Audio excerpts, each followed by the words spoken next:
People working more than one job is nothing new, from full-time to part-time and even side gigs. But the rise of remote work has allowed more people to juggle multiple jobs for more income. Thank you for keeping it right here. I'm Erin LeBeau. And I'm Tamsin Fidel. Well, according to the Wall Street Journal, some have found a way to hold down 2 full-time jobs at the same time, and in some cases without working more than 40 hours a week. It's something called overemployment. Yeah, and Jason Greer, the employee whisperer and CEO of Greer Consulting, is joining us to talk about this latest work-from-home trend. Thank you for joining us. Hey, thanks for having me. I'm looking forward to this. No worries. So, Jason, as more people are working remotely, what industries are you seeing people take advantage of overemployment? Definitely tech, finance, banking, but let's be real. Anybody that's working at home that has Wi-Fi access is taking it, and it's going across multiple industries. Well, so let's talk about some of the benefits of this. I mean, there's salary, name some of the benefits. I mean, money has got to be top of the list there, right? I'm going to say money, money, money, and more money. That's the only thing on the list. Look, let's be real. I'm going to say this to your listeners. Consider this. The recession is coming.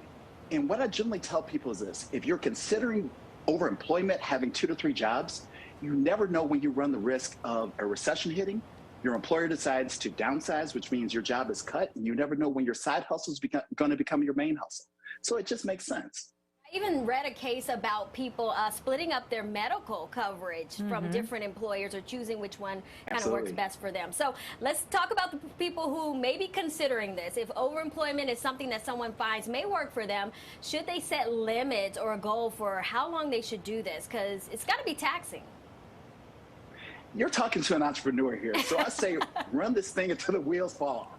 Right, have as much fun as you want to have. I like that. The only limit you need to put on yourself is the consideration that if you sign some type of employment contract, and your job finds out that you're also moonlighting, you might run the risk of being terminated, potentially sued.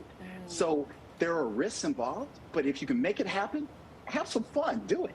Yeah, well, that's what I was going to ask you. I mean, it's illegal to work 2 jobs at the same time, but does an employer have exclusive rights to you for those 8 to 9 hours, or do you have, if you sign something, they do, as long as you get your job done? Absolutely. An employer wants you to believe that they have the legal right to make you do whatever they want to. Understand, if you decide to work a job, you are tasked with doing that job. That's what you signed up for. But at the same time, you know, this whole COVID changed everything. So remote work is different than what we could have ever imagined. So from an employer standpoint, they want you to believe that they have control over you. And the reality is, you know who has control over you? Your bills, your mortgage, your family, your life. So you got to do what makes sense for you, while at the same time, what I generally tell my clients is this. Do you think the CEO of Chipotle cares if his workers or his employees are working 2 to 3 jobs? No, he expects it.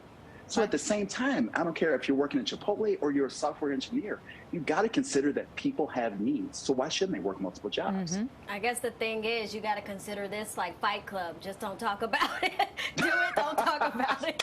Exactly. What happens in Fight Club stays in Fight Club. I love that. All right. So, Jason, recently a Florida company was ordered to pay a remote worker overseas $73,000 after they fired him for refusing to keep his webcam on all day.